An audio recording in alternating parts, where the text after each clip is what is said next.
Hallelujah! ನಮ್ಮ ಕರ್ತನಾದ ಯೇಸು ಕ್ರಿಸ್ತನ ನಾಮದಲ್ಲಿ ನಿಮ್ಮೆಲ್ಲರಿಗೂ ಶುಭಗಳು.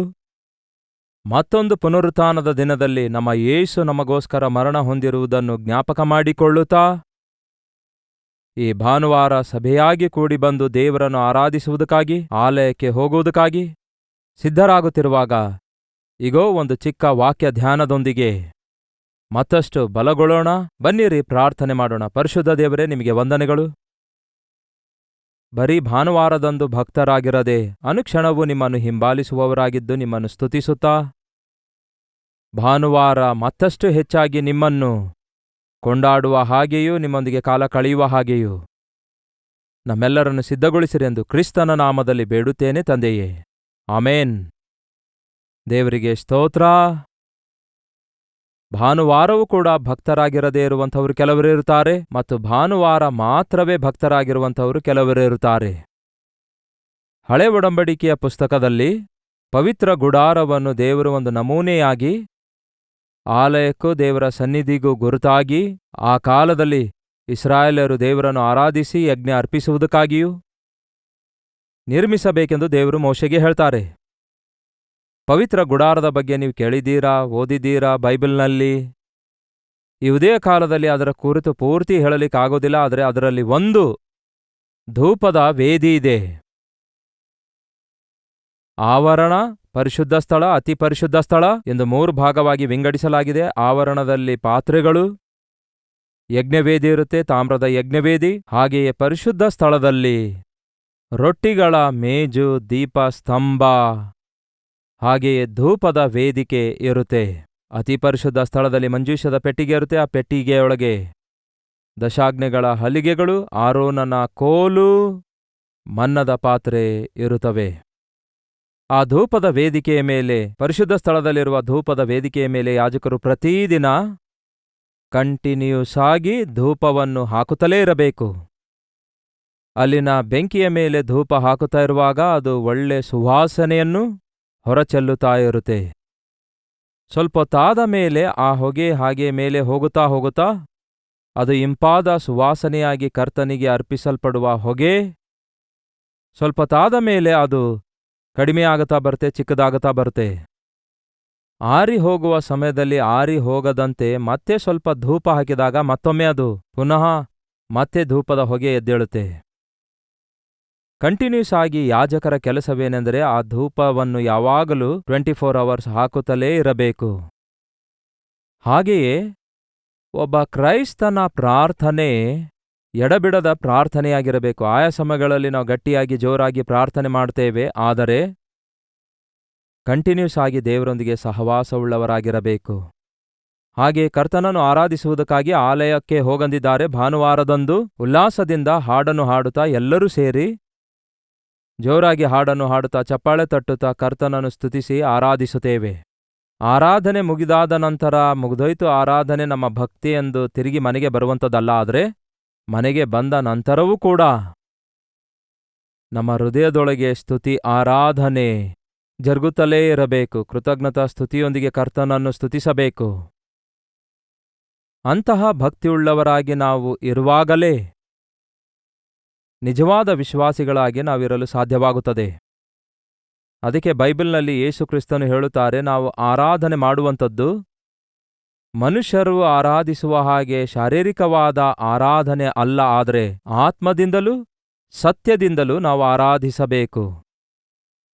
ಒಮ್ಮೆ ಸಮಾರ್ಯದ ಸ್ತ್ರೀಗೆ ಯೇಸು ಹೇಳುವುದನ್ನು ನಮಗೆ ಗೊತ್ತೇ ಇದೆ. ಯೋಹಾನ ಸುವಾರ್ತೆ 4ನೇ ಅಧ್ಯಾಯ 21ನೆಯ ವಚನದಿಂದ ಓದುತ್ತಿದ್ದೇನೆ, ಗಮನ ಕೊಟ್ಟು ಕೇಳ್ರಿ. ಒಂದು ಕಾಲ ಬರುತ್ತದೆ, ಆ ಕಾಲದಲ್ಲಿ ನೀವು ತಂದೆಯನ್ನು ಆರಾಧಿಸಬೇಕಾದರೆ ಈ ಬೆಟ್ಟಕ್ಕೂ ಹೋಗುವುದಿಲ್ಲ, ಯೆರೂಸಲೇಮಿಗೂ ಹೋಗುವುದಿಲ್ಲ. ನಾನು ಹೇಳುವ ಮಾತನ್ನು ನಂಬು. ನೀವು ಅರಿಯದೇ ಇರುವಂಥದ್ದನ್ನು ಆರಾಧಿಸುವವರು, ನಾವು ಅರಿತಿರುವುದನ್ನೇ ಆರಾಧಿಸುವವರಾಗಿದ್ದೇವೆ. ಬರಬೇಕಾದ ರಕ್ಷಣೆಯು ಯೆಹೂದ್ಯರೊಳಗಿಂದ ಬರುತ್ತದಷ್ಟೇ. ಆದರೆ ಯಥಾರ್ಥವಾಗಿ ಆರಾಧಿಸುವಂಥವರು ಆತ್ಮೀಯ ರೀತಿಯಲ್ಲಿ ಸತ್ಯಕ್ಕೆ ತಕ್ಕ ಹಾಗೆ ತಂದೆಯನ್ನು ಆರಾಧಿಸುವ ಕಾಲ ಬರುತ್ತದೆ. ಅದು ಈಗಲೇ ಬಂದಿದೆ. ತಂದೆಯು ತನ್ನನ್ನು ಆರಾಧಿಸುವವರು ಇಂಥವರೇ ಆಗಿರಬೇಕೆಂದು ಅಪೇಕ್ಷಿಸುತ್ತಾನಲ್ಲವೇ? ಯಾಕೆಂದರೆ ದೇವರು ಆತ್ಮಸ್ವರೂಪನೂ ಆತನನ್ನು ಆರಾಧಿಸುವಂಥವರು ಆತ್ಮದಿಂದಲೂ ಸತ್ಯದಿಂದಲೂ ಆರಾಧಿಸಬೇಕು. ಈ ಲೋಕದಲ್ಲಿ ಬಹಳಷ್ಟು ಭಕ್ತಿಯ ಕಾರ್ಯಗಳು ನಡೆಯುತ್ತಾ ಇರ್ತವೆ, ಆಚಾರ ಪದ್ಧತಿಗಳು ನಡೆಯುತ್ತಾ ಇರ್ತವೆ, ಅನೇಕ ಪ್ರಕ್ರಿಯೆಗಳು ನಡೆಯುತ್ತಾ ಇರ್ತವೆ. ಹಾಗೆಯೇ ಈ ದಿನ ಕ್ರೈಸ್ತೀಯ ವಿಶ್ವಾಸಿಗಳ ಆರಾಧನೆಯೂ ಕೂಡ ಆಚಾರಕರವಾಗಿ ಮಾರ್ಪಡುವಂಥದ್ದು ಬಹಳ ವಿಷಾದಕರವಾದ ಸಂಗತಿಯಾಗಿದೆ. ಬಹಿರಂಗವಾಗಿ ಆರಾಧನೆಯ ಕಾರ್ಯಕ್ರಮವನ್ನು ನಾವು ಲಿಸ್ಟ್ ಮಾಡಿಕೊಂಡು ಅದನ್ನು ಅನುಸರಿಸಿ ಅದರ ಪ್ರಕಾರ ನಡೆದುಕೊಳ್ಳುವಂಥದ್ದು ಒಳ್ಳೆಯದೇ. ಆದರೆ ಆತ್ಮದಿಂದ ಆರಾಧಿಸಬೇಕು, ಸತ್ಯದಿಂದ ಆರಾಧಿಸಬೇಕು. ಅಂದರೆ ನಾವು ತೋರುವಿಕೆ ಆರಾಧನೆ ಮಾಡಬಾರ್ದು. ಒಳಗಡೆ ಭಕ್ತಿ ಇಲ್ಲದಿದ್ದರೂ ಭಕ್ತಿ ಇದೆ ಎಂದು ತೋರಿಸುವ ಹಾಗೆ, ಹೃದಯ ಶುದ್ಧಿ ಇಲ್ಲದಿದ್ದರೂ ಬಹಳ ಭಕ್ತಿವಂತರಂತೆ ತೋರಿಸಿಕೊಳ್ಳುವಂಥದ್ದು ಹೌದಲ್ಲವೇ? ಹೃದಯದಲ್ಲಿ ಸ್ತುತಿ ಇಲ್ಲದೆ ಎಷ್ಟೋ ಚೆನ್ನಾಗಿ ಕುಣಿಯುತ್ತಾ ಜಿಗಿಯುತ್ತಾ ಚಪ್ಪಾಳೆ ತಟ್ಟುತ್ತಾ ಶರೀರ ಉದ್ರೇಕದಿಂದ ಹಾಡುವ ಹಾಡುಗಳು ಅವು ಶರೀರ ಉದ್ರೇಕದಿಂದ ಬರುವಂಥದ್ದಾಗಿವೆ. ಆತ್ಮದಿಂದ ಹಾಡುವವನು ಆತ್ಮದಲ್ಲಿ ಪರವಶನಾಗಿರುತ್ತಾನೆ, ಹೃದಯದೊಳಗೆ ಆನಂದಿಸುತ್ತಾನೆ. ನಮ್ಮ ಹೃದಯದಲ್ಲಿರುವಂಥದ್ದು ಬಹಿರಂಗವಾಗಿರುವಂಥದ್ದು ಒಂದೇ ಆಗಿರುವಾಗ ಅದು ಸತ್ಯವಾಗಿರ್ತದೆ. ಆದರೆ ಮನಸ್ಸಲ್ಲಿ ಒಂದು ಮಾತಿನಲ್ಲಿ ಒಂದು ಆಗಿರೋದಾದರೆ ಅಂಥವ್ರಿಗೇನನ್ನುತ್ತೇವೆ? ಅಸತ್ಯವಂತನು ವೇಷಧಾರಿಯಾಗಿರುತ್ತಾನಲ್ಲವೋ? ನಾವು ದೇವರ ಬಳಿಗೆ ಬರುವಾಗ ನಮ್ಮ ಹೃದಯವನ್ನು ಹೊಯ್ದುಕೊಳ್ಳುವುದನ್ನು ಕಲಿತುಕೊಳ್ಳಬೇಕು. ಭಾನುವಾರ ಆರಾಧನೆಗೆ ಹೋಗುವಾಗ ನಿಜವೇ ನಾವೆಲ್ಲರೊಂದಿಗೆ ಸೇರಿ ಆನಂದಿಸುತ್ತೇವೆ, ಎಲ್ಲರೊಂದಿಗೆ ಸೇರಿ ಆರಾಧಿಸ್ತೇವೆ, ಎಲ್ಲರೊಂದಿಗೆ ಸೇರಿ ನಾವು ಸ್ತುತಿಸುತ್ತಾ ಇರ್ತೇವೆ, ಹಾಡುಗಳನ್ನು ಹಾಡ್ತಾ ಇರ್ತೇವೆ. ಆದರೆ ನಿಮ್ಮ ಅಂತರಂಗವನ್ನು ಮುಟ್ಟದೇ ಇರುವಂತಹ, ಕದಲಿಸದೇ ಇರುವಂತಹ ಭಕ್ತಿಯಿಂದ ಯಾವುದೇ ಪ್ರಯೋಜನವಿಲ್ಲ. ಯೇಸುಕ್ರಿಸ್ತನು ಹೇಳ್ತಾರೆ ಆ ಕಾಲದ ಫರಿಸಾಯರ ಕುರಿತಾಗಿ, ಮತ್ತಾಯನ ಸುವಾರ್ತೆ 15ನೇ ಅಧ್ಯಾಯ 7ನೇ ವಚನದಲ್ಲಿ, ಕಪಟಿಗಳೇ, ಈ ಜನರು ಮಾತಿನಿಂದ ನನ್ನನ್ನು ಸನ್ಮಾನಿಸುತ್ತಾರೆ, ಆದರೆ ಅವರ ಮನಸ್ಸು ನನಗೆ, ಇಲ್ಲವೇ ಅವರ ಹೃದಯ ನನಗೆ ದೂರವಾಗಿದೆ. ತುಟಿಗಳಿಂದ ಘನಪಡಿಸುತ್ತಿದ್ದಾರೆ, ಆದರೆ ಹೃದಯವೇನೋ ಬೇರೆ ಎಲ್ಲೋ ಇದೆ. ತುಟಿಗಳಿಂದ ಹಾಡು ಹಾಡ್ತಿದ್ದಾರೆ, ಆದರೆ ಮನಸ್ಸೇನೋ ಬೇರೆ ಸಂಗತಿಗಳ ಮೇಲಿದೆ. ಮನಸ್ಸಿಲ್ಲದೆ ಹಾಡುವ ಹಾಡನ್ನು ಯೇಸು ಮೆಚ್ಚುವುದಿಲ್ಲ. ಕರ್ತನನ್ನು ಆರಾಧಿಸುವುದಕ್ಕಾಗಿ ನಮ್ಮ ಸರ್ವ ಇಂದ್ರಿಯಗಳಿಂದ ಆತನನ್ನು ಸಂಪೂರ್ಣ ಶುದ್ಧೀಕರಣದಿಂದ ಆತನನ್ನು ಪ್ರೀತಿಸಬೇಕು, ಆರಾಧಿಸಬೇಕು. ಅದಕ್ಕೆ ಪೂರ್ಣ ಶಕ್ತಿಯಿಂದ, ಪೂರ್ಣ ಬಲದಿಂದ, ಪೂರ್ಣ ಆತ್ಮದಿಂದ, ಪೂರ್ಣ ವಿವೇಕದಿಂದ ನಿನ್ನ ದೇವರಾದ ಯೆಹೋವನನ್ನು ಆರಾಧಿಸಬೇಕು, ಪ್ರೀತಿಸಬೇಕು ಎಂದು ಬೈಬಲ್ ಮೇಲಿಂದ ಮೇಲೆ ನಮಗೆ ತಿಳಿಯಪಡಿಸುತ್ತದಲ್ಲವೇ? ತುಟಿಗಳಿಂದ ಸ್ತುತಿಸಿ ಸನ್ಮಾನಿಸಬಾರದು, ತುಟಿಗಳಿಂದ ಹೊಗಳುವ ಹೊಗಳಿಕೆಗಳಾಗಿರಬಾರದು. ನಿಮ್ಮ ಅಂತರಂಗದೊಳಗಿಂದ ದೇವರು ಎಂಥ ದೊಡ್ಡ ದೇವರೆಂದು ನೀವು ಗುರುತಿಸುವಾಗ ನೀವು ಧನ್ಯರಾಗುತ್ತೀರಿ. ಕರ್ತನು ಹೃದಯಗಳನ್ನು ಪರಿಶೀಲಿಸುವ ಆತನಾಗಿರೋದ್ರಿಂದ ನಮ್ಮ ಆರಾಧನೆ ನಮ್ಮ ಪಾಸ್ಟರ್ ಅವರಿಗೆ ಗೊತ್ತಿಲ್ಲದಿದ್ರೂ ಕೂಡ, ಸುತ್ತಲಿರುವವರು ಚೆನ್ನಾಗಿ ಆರಾಧಿಸ್ತಿದ್ದೀರಿ ಅಂದ್ಕೊಳ್ತಿದ್ರು ಕೂಡ, ಹೃದಯ ರಹಸ್ಯಗಳನ್ನು ಅರಿತ ದೇವರು ನಮ್ಮ ಕುರಿತಾಗಿ ಹೀಗೆಯೇ ಹೇಳ್ತಾರೇನೋ ಎಂದು ಎಚ್ಚರಗೊಳ್ಳಬೇಕು. ಜನರು ತಮ್ಮ ತುಟಿಗಳಿಂದ ನನ್ನನ್ನು ಸನ್ಮಾನಿಸುತ್ತಾರೆ, ಆದರೆ ಅವರ ಹೃದಯ ನನ್ನಿಂದ ದೂರವಾಗಿದೆ. ಮನುಷ್ಯರು ಕಲ್ಪಿಸಿದ ಕಟ್ಟಳೆಗಳನ್ನೇ ಅವರು ಬೋಧಿಸುವುದರಿಂದ ನನಗೆ ಭಕ್ತಿ ತೋರಿಸುವುದು ವ್ಯರ್ಥ ಅನ್ನುತ್ತಾರೆ. ಮನುಷ್ಯರು ಕಲ್ಪಿಸಿದ ಪದ್ಧತಿಗಳನ್ನು ಫಾಲೋ ಮಾಡ್ತಿದ್ದೇವೆ ಹೊರತು ಆತ್ಮಾನುಸಾರವಾಗಿ ನಾವು ಜೀವಿಸಲಿಕ್ಕಾಗ್ತಿಲ್ಲ. ಕೂತ್ಕೊಳ್ಳೋದು, ಎದ್ದೇಳೋದು, ಆಮೇನ್ ಅನ್ನೋದು, ಹಲ್ಲೆಲೂಯಾ ಅನ್ನೋದು ಮಾಡ್ತೇವಲ್ಲವೇ? ಕಣ್ಮುಚ್ಕೊಳ್ಳಿ ಪ್ರಾರ್ಥನೆ ಮಾಡುವಾಗ ಅಂದಾಗ ಕಣ್ಮುಚ್ಕೊಳ್ಳೋದು, ಬೈಬಲ್ ಓದೋಣ ತೆರೆಯಿರಿ ಅಂದಾಗ ತೆರೆಯೋದು, ಇಂತಹ ಪದ್ಧತಿ ಆಚಾರಗಳನ್ನು ಬಹಿರಂಗವಾಗಿ ಅಳವಡಿಸಿಕೊಳ್ಳುತ್ತಿದ್ದೇವೇನೋ, ಇಲ್ಲವೇ ಅವುಗಳನ್ನು ಅನುಸರಿಸುತ್ತಾ ಇದ್ದೇವೇನೋ ಹೊರತು ನಿಜವಾಗ್ಲೂ ನೀವು ಕಣ್ಣು ಮುಚ್ಚಿಕೊಂಡು ಕರ್ತನನ್ನು ನೋಡಲು ಸಾಧ್ಯವಾಗ್ತಿದೆಯೋ? ನೀವು ಕೂತ್ಕೊಂಡು ದೇವರನ್ನು ಸ್ತುತಿಸುತ್ತಾ ಇದ್ದೀರೋ? ನೀವು ನಿಂತ್ಕೊಳ್ಳುವಾಗ ಆತನನ್ನು ಘನಪಡಿಸುತ್ತಾ ಇದ್ದೀರೋ? ಮಾತಾಡುತ್ತಿರುವಾಗ ಕರ್ತನನ್ನು ಸ್ತುತಿಸುತ್ತಾ ಹಾಡುತ್ತಾ ದೇವರ ಆನಂದ ನಿಮ್ಮ ಹೃದಯದಲ್ಲಿ ಉಕ್ಕಿ ಹೊರಚೆಲ್ಲುತ್ತಿದೆಯಾ? ಆಲೋಚನೆ ಮಾಡಿರಿ. ಈ ದಿನ ಲೋಕಸ್ಥರು ಕೂಡ ಬಹಳ ಕ್ರೈಸ್ತಿಯ ಒಳ್ಳೆ ಹಾಡುಗಳನ್ನು ಹಾಡ್ತಾರೆ. ಈ ಲೋಕ ಸಂಬಂಧವಾದ ಗಾಯಕರು, ಗಾಯಕಿಯರು, ದೊಡ್ಡ ದೊಡ್ಡ ಆರ್ಟಿಸ್ಟ್ಗಳು ಎಷ್ಟೋ ಕ್ರೈಸ್ತಿಯ ಒಳ್ಳೆ ಹಾಡುಗಳನ್ನು ಹಾಡ್ತಿದ್ದಾರೆ. ಕೇಳಲು ಎಷ್ಟೋ ಅವು ಇಂಪಾಗಿರ್ತವೆ, ಆದರೆ ಅವು ಕೇವಲ ಅವರ ತುಟಿಗಳಿಂದ ಬರ್ತವಷ್ಟೇ. ಅವರು ಏಸಯ್ಯ ಏಸಯ್ಯ ಏಸಯ್ಯ ಅನ್ನುತ್ತಾರೆ, ಅದೊಂದು ಹಾಡಿನ ರೂಪದಲ್ಲಿ. ಆದರೆ ಮನಸ್ಸಿನೊಳಗೆ ಯೇಸು ನಿಜವಾಗ್ಲೂ ಇಲ್ಲ, ಯೇಸುವಿಗೆ ಯಾವ ಸ್ಥಾನ ಕೂಡ ಇಲ್ಲ.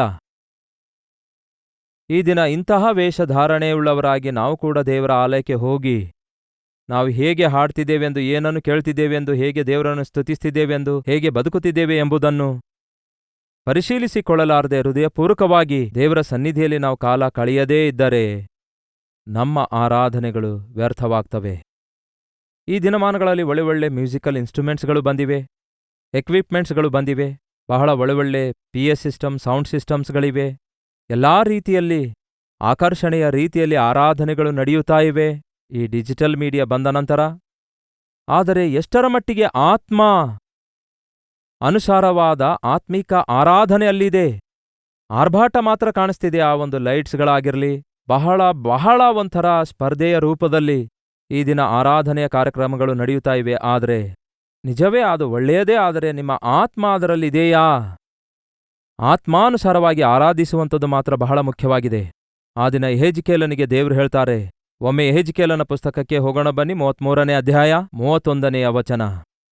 ಬರುವ ಜನರಂತೆ ನನ್ನ ಜನರು ನಿನ್ನ ಬಳಿಗೆ ಬಂದು ನನ್ನ ಭಕ್ತರಾಗಿ ನಿನ್ನ ಮುಂದೆ ಕೂತುಕೊಂಡು ನಿನ್ನ ಮಾತುಗಳನ್ನು ಕೇಳುತ್ತಾರೆ. ಅಬ್ಬಾ, ನನ್ನ ಜನರು ಬರುವ ರೀತಿಯಲ್ಲಿ ಅಂದರೆ ಚೆನ್ನಾಗಿ ಬೈಬಲನ್ನು ಕೈಯಲ್ಲಿ ಹಿಡಿದುಕೊಂಡು ಚರ್ಚಿಗೆ ಹೋಗ್ತಿದ್ದೇನೆಂದು ಎಲ್ಲರಿಗೂ ಗೊತ್ತಾಗುವ ಹಾಗೆ, ಜೊತೆ ವಿಶ್ವಾಸಿಗಳೊಂದಿಗೆ ಎಷ್ಟೋ ಉತ್ಸಾಹದೊಂದಿಗೆ ಹೋಗುತ್ತಿರುವಂತೆ ಬರಬೇಕಾದ ರೀತಿಯಲ್ಲಿ ನಿನ್ನ ಬಳಿಗೆ ಬಂದು ನನ್ನ ಭಕ್ತರಾಗಿ ನಿನ್ನ ಮುಂದೆ ಕೂತುಕೊಂಡು, ದೇವರ ಆಲಯಕ್ಕೆ ಹೋಗಬೇಕಾದಾಗ ಚೆನ್ನಾಗಿ ಮುಸ್ಕನ್ನು ಹಾಕಿಕೊಂಡು ಚೆನ್ನಾಗಿ ಕೂತ್ಕೊಳ್ತಾರೆ, ಮರ್ಯಾದೆಯಿಂದ ಕೂತ್ಕೊಳ್ತಾರೆ, ಬಹಳ ನೆಟ್ಟಗೆ ಕೂತ್ಕೊಳ್ತಾರೆ, ಭಕ್ತಿ ಮುಖದೊಂದಿಗೆ, ಉದ್ದವಾದ ಮುಖದೊಂದಿಗೆ ಕೂತ್ಕೊಳ್ಳುವುದಕ್ಕೆ ಪ್ರಯತ್ನಿಸ್ತಾರೆ, ಎಷ್ಟೋ ಭಕ್ತಿವಂತರಂತೆ ಕಾಣಿಸ್ತಾರೆ. ಇಂತಹ ಭಕ್ತರು, ಈ ರೀತಿಯ ದೇವದೂತರಂತಿರುವವರು ಇನ್ನು ಎಲ್ಲಿಯೂ ಇಲ್ಲ ಎಂಬಂತೆ ಆಲಯಕ್ಕೆ ಬರೋಷ್ಟೊತ್ತಿಗೆ ಎಷ್ಟೋ ಚೆನ್ನಾಗಿ ಬರ್ತಾರೆ. ಇದಕ್ಕೇನನ್ನೋಣ, ನಟಿಸುತ್ತಾರೆ ಅನ್ನಬೇಕೋ ಇಲ್ಲವೇ ನಿಜವೇ ಅವರ ಹೃದಯದಲ್ಲಿರುವ ಭಾವನೆಗಳಾಗಿವೆ, ಅದೇ ನಿಮ್ಮ ಮುಖದಲ್ಲಿ ಪ್ರತಿಬಿಂಬಿಸುತ್ತಿದೆ ಅನ್ನಬೇಕೋ? ಬರಬೇಕಾದ ರೀತಿಯಲ್ಲಿ ಬಂದು ನಿನ್ನ ಮುಂದೆ ಕೂತುಕೊಳ್ಳುತ್ತಾರೆ, ನಿನ್ನ ಮಾತುಗಳನ್ನು ಕೇಳುತ್ತಾರೆ, ಆದರೆ ಅವುಗಳನ್ನು ಕೈಕೊಂಡು ಅವುಗಳಂತೆ ಪ್ರವರ್ತಿಸುವುದಿಲ್ಲ. ಬರ್ತಾರೆ, ಕೂತ್ಕೊಳ್ತಾರೆ, ದೇವರ ಮಾತುಗಳನ್ನು ಕೇಳ್ತಾರೆ, ಆದರೆ ಅವುಗಳಂತೆ ಬದುಕುವುದಿಲ್ಲ. ಎಂತಹ ವಿಷಾದ ನೋಡಿ. ವರ್ಷಗಳವರೆಗೂ ಆಲಯಕ್ಕೆ ಹೋಗುವಂಥವರು ಕೆಲವೊಂದು ಸಾವಿರಾರು ಸಂದೇಶಗಳನ್ನು ಕೇಳುತ್ತಲೇ ಇರುತ್ತಾರೆ. ಕೇಳಿದ ಪ್ರತಿ ಸಂದೇಶ ನಿಮ್ಮ ಹೃದಯಕ್ಕೆ ಅನ್ವಯಿಸಿಕೊಂಡಿದ್ದೇಯಾದರೆ, ಕೇಳಿರುವ ಸಂದೇಶಗಳ ಪ್ರಕಾರ ನಿಮ್ಮ ಜೀವಿತವನ್ನು ತಿದ್ದುಕೊಂಡಿದ್ದೇಯಾದರೆ, ಕೇಳ್ತಿರುವಂತಹ ದೇವರ ವಾಕ್ಯದ ಪ್ರಕಾರ ಜೀವಿಸುವುದಾದರೆ ಹೇಗಿರುತ್ತೆ ನೋಡಿ ನಮ್ಮ ಆಧ್ಯಾತ್ಮಿಕ ಜೀವಿತ? ಎಂತಹ ಫಲಭರಿತವಾದ ಜೀವಿತ ಹೊಂದಿಕೊಂಡಿರುತ್ತೇವೆ, ಎಷ್ಟು ಪರಿಶುದ್ಧಗೊಳಿಸಲ್ಪಡುತ್ತೇವೆ, ಎಷ್ಟು ಆತ್ಮಾನುಸಾರವಾಗಿ ಪ್ರವರ್ತಿಸುವಂಥವರಾಗಿರುತ್ತೇವೆ.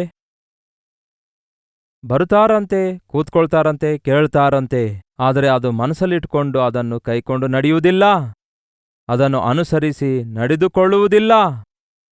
ಎಂತಹ ವಿಷಾದಕರವಾದ ವಿಷಯ ನೋಡಿ. ಈ ದಿನ ಎಷ್ಟೋ ಸಭೆಗಳಿಂದ ನಡೆಯಲ್ಪಡುವಂತಹ ಸೇವೆಯಿಂದ ಎಷ್ಟು ಜನ ಪರಿಶುದ್ಧಗೊಳಿಸಲ್ಪಡ್ತಿದ್ದಾರೆ ಹೇಳಿ? ಎಷ್ಟು ಜನ ದೇವರಿಗೆ ಪ್ರಥಮ ಸ್ಥಾನ ಕೊಡ್ತಿದ್ದಾರೆ ಹೇಳಿ? ಎಷ್ಟು ಜನ ಕರ್ತನನ್ನು ಆತ್ಮದಿಂದಲೂ ಸತ್ಯದಿಂದಲೂ ಆರಾಧಿಸುವಂಥವರಾಗಿರ್ತಿದ್ದಾರೆ ಹೇಳಿ? ಎಷ್ಟು ಜನ ದೇವರ ಅಪಾರವಾದ ಪ್ರೀತಿಯನ್ನು ಗುರುತಿಸಿ ಆತನಿಗೆ ಸಾಷ್ಟಾಂಗವಾಗಿ ಅಡ್ಡ ಬೀಳ್ತಿದ್ದಾರೆ ಹೇಳಿ? ಎಷ್ಟು ಜನ ಸುತ್ತಲೂ ನಶಿಸಿ ಹೋಗುವ ಆತ್ಮಗಳನ್ನು ನೋಡಿ ನನ್ನ ದೇವರು ನನಗೆ ಹೇಳಿರುವ ಪ್ರಕಾರ ಸರ್ವಲೋಕಕ್ಕೆ ಹೋಗಿ ಸರ್ವ ಸೃಷ್ಟಿಗೆ ಸುವಾರ್ತೆ ಪ್ರಕಟಿಸಬೇಕೆನ್ನುವಂಥದ್ದು ನನ್ನ ಮೇಲೆ ಹೊರಿಸಲ್ಪಟ್ಟ ಭಾರವಾಗಿದೆ ಎಂದು ಗ್ರಹಿಸಿಕೊಳ್ತಿದ್ದಾರೆ ಹೇಳಿ? ಕ್ರಿಯೆಯಿಲ್ಲದಂತಹ ಭಕ್ತಿ ಕ್ರೈಸ್ತಿಯ ಭಕ್ತಿ ಅಲ್ಲ ಪ್ರಿಯರೇ. ನಿನ್ನ ಬಳಿಗೆ ಬರ್ತಾರೆ, ನಿನ್ನ ಮುಂದೆ ಕೂತ್ಕೊಳ್ತಾರೆ, ಬರಬೇಕಾದ ರೀತಿಯಲ್ಲಿಯೇ ಬರುತ್ತಾರೆ, ಭಕ್ತರಾಗಿ ನಿನ್ನ ಮುಂದೆ ಕೂತ್ಕೊಳ್ತಾರೆ, ನಿನ್ನ ಮಾತು ಕೇಳ್ತಾರೆ, ಆದರೆ ಅದನ್ನು ಅನುಸರಿಸಿ ಪ್ರವರ್ತಿಸುವುದಿಲ್ಲ. ಬಾಯಿಂದ ಬಹು ಪ್ರೀತಿಯನ್ನು ತೋರಿಸುತ್ತಾರೆ, ಆದರೆ ಪ್ರೀತಿಯಲ್ಲ, ಬರೀ ಬಾಯಿ ಮಾತಿನಲ್ಲಿ ಮಾತ್ರ ಇರುತ್ತೆ. ಮಾತಿನಲ್ಲಿ ಪ್ರೀತಿ ತೋರ್ಪಡಿಸ್ತಾರೆ, ದೇವ್ರಂದ್ರೆ ನನಗೆ ಬಹಳ ಇಷ್ಟ, ದೇವ್ರಂದ್ರೆ ನನಗೆ ಎಷ್ಟೋ ಇಷ್ಟ, ದೇವರಿಗೋಸ್ಕರ ನಾನು ಏನ್ ಬೇಕಾದ್ರೂ ಮಾಡ್ತೇನೆ, ದೇವರೇ ನನಗಿಷ್ಟೊಂದು ಆಶೀರ್ವದಿಸಿದ್ದಾರೆ, ದೇವರಿಂದಲೇ ನಾನು ಇವತ್ತು ಈ ರೀತಿಯಾಗಿದ್ದೇನೆ. ಎಷ್ಟೋ ಚೆನ್ನಾಗಿ ಒಳ್ಳೊಳ್ಳೆ ಮಾತುಗಳನ್ನು ಪದಗಳನ್ನು ಜೋಡಿಸಿ ಮೇಲಿಂದ ಮೇಲೆ ಹೀಗೆ ಹೇಳುವಂಥವರನ್ನು ನಾವು ನೋಡ್ತೇವಲ್ಲವೇ? ಹೇಳಿ ಭಯವೆನಿಸುತ್ತೆ. ನಿಜವೋ? ಬರೀ ಮಾತಿನಲ್ಲಿರಬಾರದು, ನಿಮ್ಮ ಜೀವಿತದಲ್ಲಿ ನೀವು ನಿಜವಾಗಲೂ ದೇವರನ್ನು ಪ್ರೀತಿಸ್ತಾ ಇದ್ದೀರಿ ಎಂದು ಗೊತ್ತಾಗಬೇಕು. ಬಾಯಿಯಿಂದ ಪ್ರೀತಿಯನ್ನು ತೋರ್ಪಡಿಸುತ್ತಾರೆ, ಆದರೆ ಮುಂದೆ ನೋಡಿ, ಅವರ ಹೃದಯ ಮಾತ್ರ ಲಾಭವನ್ನು ಅಪೇಕ್ಷಿಸುತ್ತದೆಯೇ? ಏನಂತೆ? ಅವರ ಹೃದಯ ಲಾಭವನ್ನು ಅಪೇಕ್ಷಿಸುತ್ತಂತೆ, ಏನಾದರೂ ಪ್ರಯೋಜನವಾಗಿರುವುದನ್ನು ಕೋರುತ್ತದಂತೆ. ಭಕ್ತಿಯೆಲ್ಲ ಹೆಸರಿಗೋಸ್ಕರವೇ ಎನ್ನುವಂತೆ ಲೋಕ ಇದೆ. ಯೇಸುವಿನ ಮಕ್ಕಳಾದಂತಹ ನಾವು ಕೂಡ ಅಂತಹ ಮನಸ್ಥಿತಿಯುಳ್ಳವರಾಗಿರೋದಾದರೆ ಎಷ್ಟು ವಿಷಾದ ನೋಡಿ. ನಾವು ಭಕ್ತಿ ಆಚರಿಸುವಂಥದ್ದು ದೇವರು ನನಗೆ ಬಹಳ ಆಶೀರ್ವದಿಸ್ತಾರೆ, ಬಹಳ ದುಡ್ಡು ಕೊಡ್ತಾರೆ, ಆಶೀರ್ವದಿಸ್ತಾರೆ, ಆಸ್ತಿ ಕೊಡ್ತಾರೆ, ನನ್ನ ಮಕ್ಕಳನ್ನು ಆಶೀರ್ವದಿಸ್ತಾರೆ, ಲೌಕಿಕವಾಗಿ ಎಲ್ಲಾ ರೀತಿಯಲ್ಲಿ ನಾನು ಆಶೀರ್ವದಿಸಲ್ಪಡ್ತೇನೆ, ಮನೆ ಕೊಡ್ತಾರೆ, ಕಾರ್ ಕೊಡ್ತಾರೆ, ಇತರ ದೇಶಗಳಿಗೆ ಹೋಗಲು ವೀಸಾ ಕೊಡಿಸ್ತಾರೆ, ನಮಗೆ ಗರ್ಭಫಲ ಕೊಡುತ್ತಾರೆ, ನಮ್ಮ ಮಕ್ಕಳಿಗೆ ಒಳ್ಳೆ ಮದುವೆ ನಡೆಯುತ್ತೆ ಎಂದು ಹೀಗೆ ಇವುಗಳಿಗೋಸ್ಕರವೇ ಯೇಸುವನ್ನು ನಂಬುವಂಥವನು ನಿಜವಾಗಲೂ ಆತ್ಮಾನುಸಾರವಾಗಿರುವವನಲ್ಲ. ನನ್ನ ನೀತಿಯನ್ನು ರಾಜ್ಯವನ್ನು ಮೊದಲು ಹುಡುಕಿರಿ, ಆನಂತರ ಇವೆಲ್ಲ ಕೊಡುತ್ತೇನೆಂದು ಯೇಸು ಹೇಳಿದಾರಲ್ಲವೇ? ನಿಮ್ಮನ್ನು ನೀವು ದೇವರಿಗೆ ಅರ್ಪಿಸಿಕೊಳ್ಳಿರಿ, ನಿಮ್ಮ ಸಂಗತಿಯನ್ನೆಲ್ಲ ದೇವರೇ ನೋಡಿಕೊಳ್ತಾರೆ. ದಯವಿಟ್ಟು ನಮ್ಮ ಆರಾಧನೆಗಳು, ನಮ್ಮ ಪ್ರಾರ್ಥನೆಗಳು, ನಮ್ಮ ಭಕ್ತಿ ತುಟಿಗಳಿಗೆ ಸೀಮಿತವಾಗಿಡದೆ ಆಚಾರಗಳಿಗೆ, ಮಾನವ ಪದ್ಧತಿಗಳಿಗೆ ಮುಗಿಸುವಂಥವರಾಗಿರಬಾರದು. ಮೊಳಕಾಲೂರಿದವರಾಗಿ ಆತ್ಮದಿಂದಲೂ ಸತ್ಯದಿಂದಲೂ ಕರ್ತನಿಗೆ ಆರಾಧಿಸಿ ನಮ್ಮನ್ನು ನಾವು ಅರ್ಪಿಸಿಕೊಡುವಂಥದ್ದನ್ನು ಕಲಿತುಕೊಳ್ಳೋಣ. ಆವಾಗ ಮಾತ್ರವೇ ನಾವು ಆಶೀರ್ವದಿಸಲ್ಪಡ್ತೇವೆ, ಅನೇಕರಿಗೆ ಆಶೀರ್ವಾದಕರವಾಗಿರ್ತೇವೆ. ಪ್ರಾರ್ಥನೆ. ಪರಿಶುದ್ಧ ದೇವರೇ, ಪ್ರೀತಿಯುಳ್ಳ ತಂದೆಯೇ, ಈ ಸಮಯದಲ್ಲಿ ಯಾರ್ಯಾರು ಎಲ್ಲಿಂದ ಈ ಮಾತು ಕೇಳ್ತಿದ್ದಾರೆಂದು ನಿಮಗೆ ಗೊತ್ತು. ನಮ್ಮ ಭಕ್ತಿ ಹೇಗಿದೆ ಎಂದು ಈ ದಿನ ನಾವು ಪರೀಕ್ಷಿಸಿಕೊಳ್ಳುವುದಕ್ಕಾಗಿ, ನಿಮ್ಮ ವಾಕ್ಯವೆಂಬ ಕನ್ನಡಿಯಲ್ಲಿ ನಮ್ಮನ್ನು ನಾವು ಪರೀಕ್ಷಿಸಿಕೊಳ್ಳುವುದಕ್ಕಾಗಿ ಸಹಾಯ ಮಾಡಿರಿ. ಸಭೆಗೆ ಹೋಗಿ ಬಂದೆವು ಎಂಬುದಾಗಿ ತೃಪ್ತರಾಗಿರದೆ, ಈ ದಿನ ಏನನ್ನು ಕಲಿತಿದ್ದೇವೆ ಎಂದು, ಏನನ್ನು ತಿದ್ದುಕೊಂಡಿದ್ದೇವೆಂದು, ಎಂಥ ಭಾರ ಹೊಂದಿಕೊಂಡಿದ್ದೇವೆಂದು, ಯಾವ ರೀತಿಯಾಗಿ ದೇವರಿಗೆ ನಮ್ಮನ್ನು ನಾವು ಒಪ್ಪಿಸಿಕೊಟ್ಟಿದ್ದೇವೆ ಎಂಬುದಾಗಿ ಮೇಲಿಂದ ಮೇಲೆ ಪರಿಶೀಲಿಸಿಕೊಳ್ಳುತ್ತಾ, ನನಗಿಷ್ಟೊಂದು ಪ್ರೀತಿಸಿದ ಯೇಸುವಿಗೋಸ್ಕರ ನನ್ನ ಜೀವಿತ ಕಾಲವೆಲ್ಲ ನಾನು ಜೀವಿಸುತ್ತೇನೆಂದು ಅರ್ಪಿಸಿಕೊಡುವ ಭಕ್ತಿಯನ್ನು ನಮ್ಮೆಲ್ಲರಿಗೂ ದಯಪಾಲಿಸಿರೆಂದು ಕ್ರಿಸ್ತನ ನಾಮದಲ್ಲಿ ಬೇಡುತ್ತೇನೆ ತಂದೆಯೇ, ಆಮೆನ್. ತಂದೆಯಾದ ದೇವರ ಪ್ರೀತಿಯೂ ಮಗನಾಗಿರುವ ಕ್ರಿಸ್ತನ ಕೃಪೆಯೂ ಆದರಣೆ ಕರ್ತನಾದ ಪವಿತ್ರಾತ್ಮನ ಸಹವಾಸವು ಈ ಅನುದಿನದ ಧ್ಯಾನದಲ್ಲಿ ಐಕ್ಯವಾಗಿರುವ ನಮ್ಮೆಲ್ಲರ ಸಂಗಡ ಇಂದಿಗೂ ಸದಾಕಾಲಕ್ಕೂ ನೆಲೆಯಾಗಿರಲಿ, ಆಮೆನ್. ದೇವರಿಗೆ ಸ್ತೋತ್ರ. ನಿಮ್ಮ ಪ್ರಾರ್ಥನಾ ಮನವಿ 8939731313 ನಂಬರ್ಗೆ ಒಂದು ಟೆಕ್ಸ್ಟ್ ಇಲ್ಲವೇ ವಾಯ್ಸ್ ಮೆಸೇಜ್ ಮೂಲಕ ವಾಟ್ಸಪ್ ಕಳಿಸಿಕೊಡಿರಿ. ನಿಮ್ಮೆಲ್ಲರಿಗೋಸ್ಕರ ಪ್ರಾರ್ಥಿಸ್ತಿದ್ದೇವೆ. ನೀವು ಹೊರದೇಶದಿಂದ ವೀಕ್ಷಿಸುವುದಾದರೆ ಇದೇ ನಂಬರಿಗೆ ನೀವು ಕೂಡ ನಿಮ್ಮ ಪ್ರಾರ್ಥನಾ ಮನವಿ ಕಳಿಸಿಕೊಡಬಹುದು. ನಾವು ನಿಮಗೋಸ್ಕರ ಭಾರದಿಂದ ಪ್ರಾರ್ಥಿಸುತ್ತಾ ಇದ್ದೇವೆ. ಕರ್ತನ ಚಿತ್ತವಿರುವುದಾದರೆ ಮತ್ತೆ ನಾಳೆ ಭೇಟಿಯಾಗೋಣ. ಅಲ್ಲಿವರೆಗೂ ದೇವರ ಮಹಾಕೃಪೆ ನಿಮ್ಮೆಲ್ಲರೊಂದಿಗಿರಲಿ.